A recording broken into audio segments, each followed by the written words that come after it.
Back in college, I was involved with a rather famous and gifted local musician named Tim.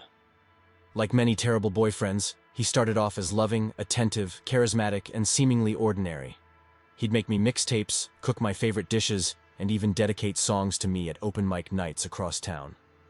As a young, foolish, and naive person, I was completely captivated by his mysterious, dark, and artistic aura. However, as our year-long relationship progressed, his mental state took a steep dive. While he could maintain a facade of clarity and normalcy around others, in private, he began experiencing delusions, compulsive lying, and creating art centered around themes of murder.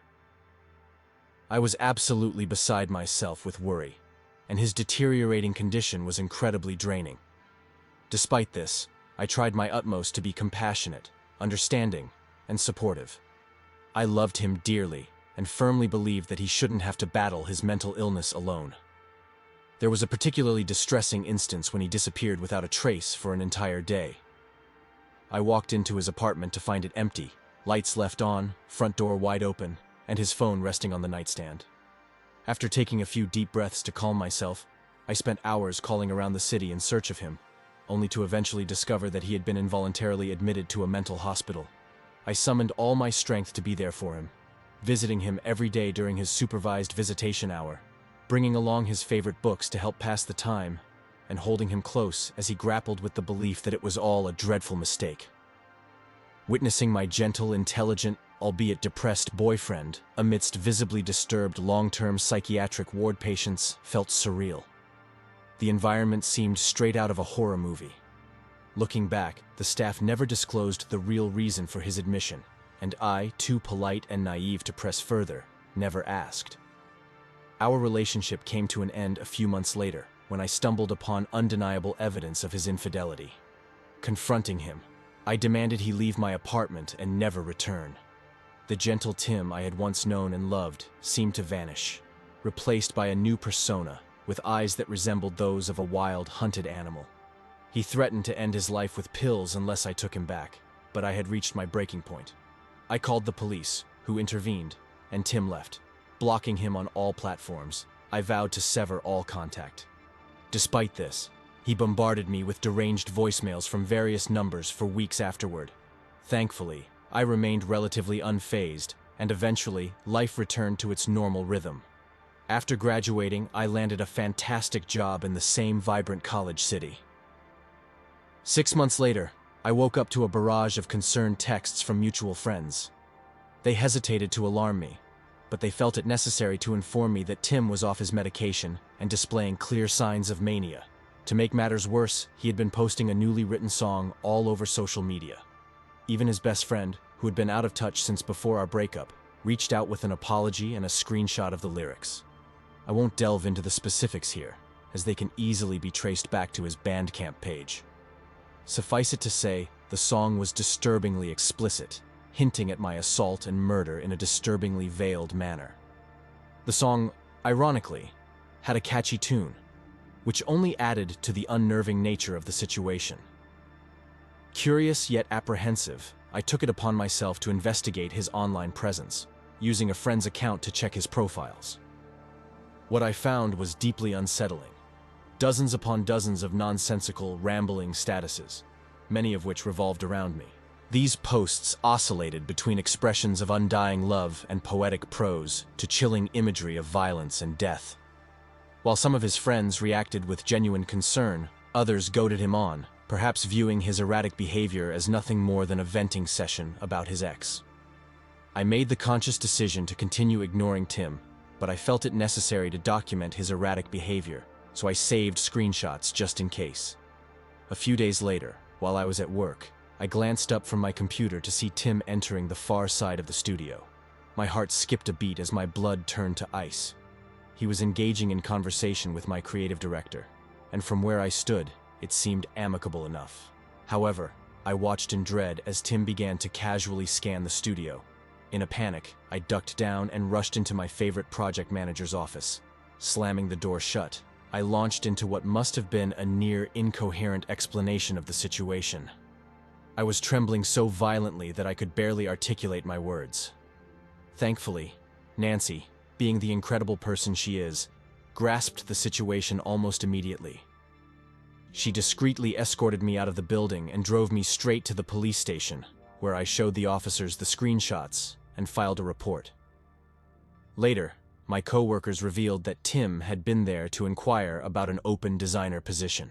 It was ludicrous. He had no background in design whatsoever. He had even brought along a portfolio and concocted an elaborate work history that sounded convincing. At the end of his interview, he casually inquired if I still worked there, claiming we used to collaborate. Oh, and he mentioned that he had written a song for me, which had supposedly been picked up by a local radio station earlier that morning. He requested that my co-workers pass along his warmest regards, a phrase that still sends shivers down my spine. After his interview, Tim loitered around the parking lot, pacing behind my abandoned car until the police finally arrived. Unfortunately, his behavior wasn't deemed severe enough for immediate action by the authorities. However, this incident played a crucial role in securing a restraining order against him. My company was incredibly supportive during that tumultuous time. I felt deeply embarrassed about my literary, unhinged ex showing up at the studio, but our CEO took swift action. Trespassing complaints were filed against him, and an action plan was put in place to ensure my safety in case of a repeat occurrence. Not long after, I decided to relocate to a different city, and thankfully, that was the end of it. I haven't heard from him since. However, the most alarming discovery came later. I learned that his roommate at the time, Liz, had gone through a similar ordeal during his breakdown. Much later, she and I compared notes. She revealed that she had seen her large axe in Tim's car during that same troubling week. Concerned about his erratic behavior on Facebook, she removed the axe and hid it from him. In response, Tim flew into a rage, completely trashing their house before disappearing without a trace. If our timelines are correct, this incident likely occurred just before he showed up at my workplace for his ill-fated interview.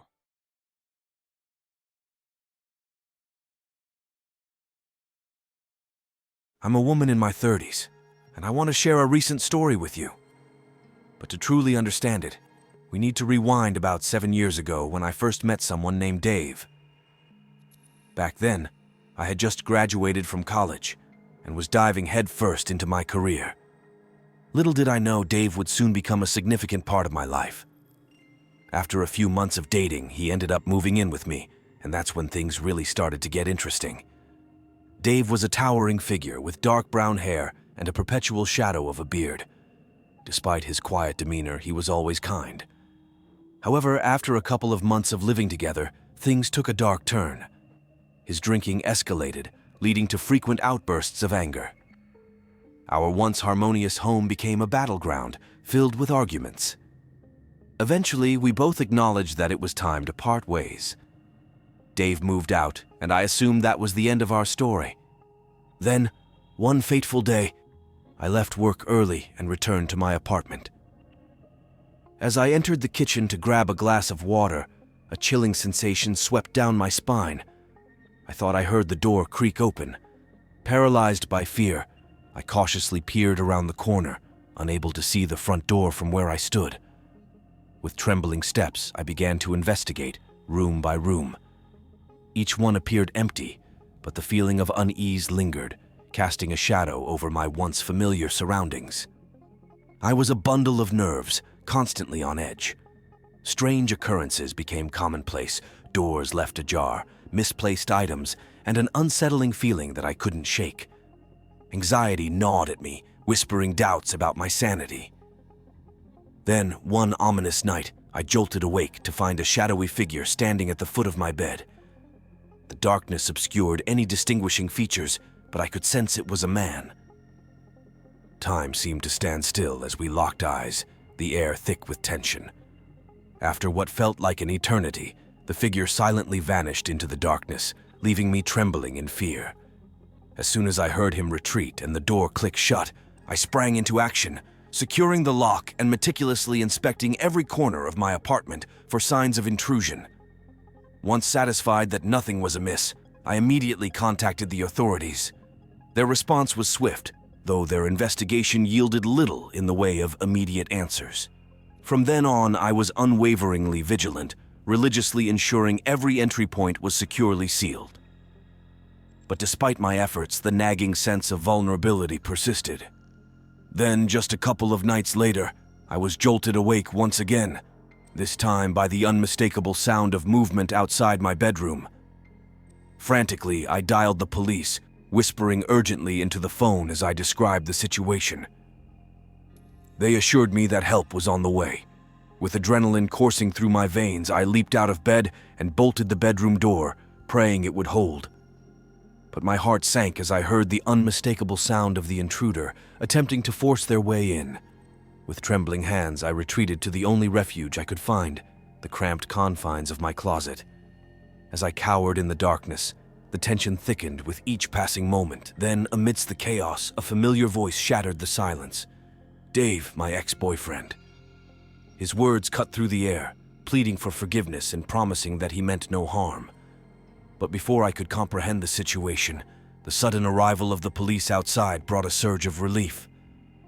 Dave then emerged from the room, making his way to the front door where he unlocked it for the police. It was a surreal moment, realizing that after all this time, Dave still had a key to my apartment, a detail I had completely overlooked. It dawned on me that he had been silently occupying my space while I was away, essentially living there unbeknownst to me. It's a heartbreaking realization that Dave had fallen on hard times, ending up homeless and resorting to desperate measures to find shelter. Despite the fear and betrayal I initially felt, my heart goes out to him. I truly hope he receives the support and assistance he needs to turn his life around.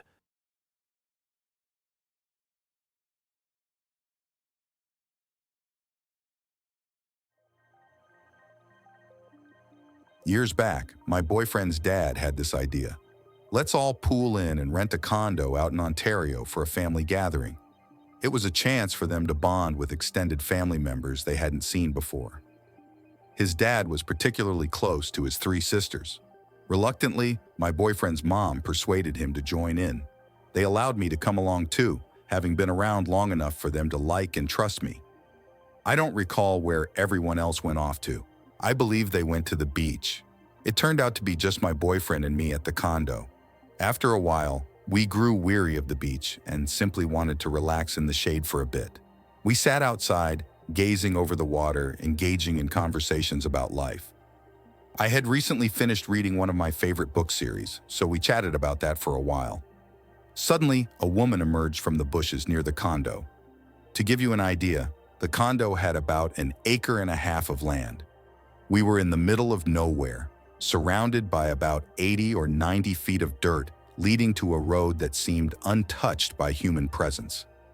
Thick trees and brush enclosed us on 3 sides, creating an isolated atmosphere. Then, this woman emerged from the woods. I immediately sensed something was off. She was limping, wearing just one sandal, and her appearance was unsettling. Her complexion was pale, her face scarred, yet there was a haunting beauty to her, despite the exhaustion evident in her features. But what really grabbed my attention was the baby she was carrying. Clutching the baby tightly to her chest, she began to approach us. I felt paralyzed, unsure of what action to take.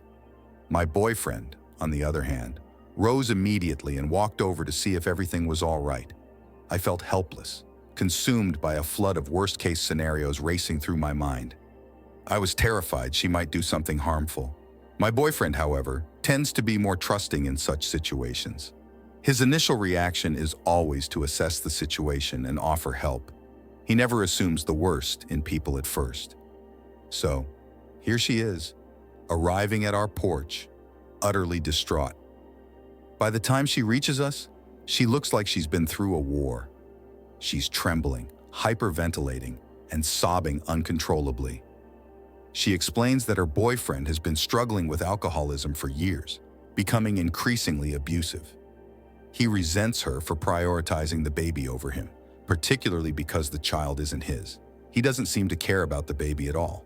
She recounted how he was completely wasted this time. She was the designated driver with the baby in the back seat.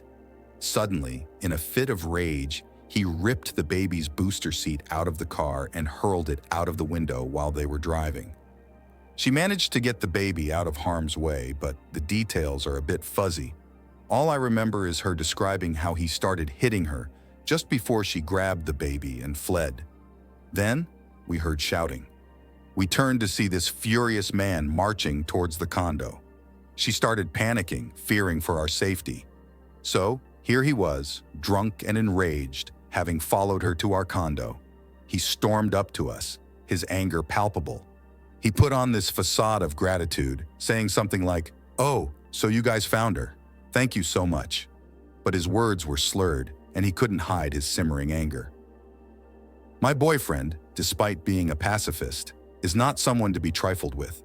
He's not one to shy away from confrontation, but he always seeks to resolve things through dialogue before resorting to any form of aggression.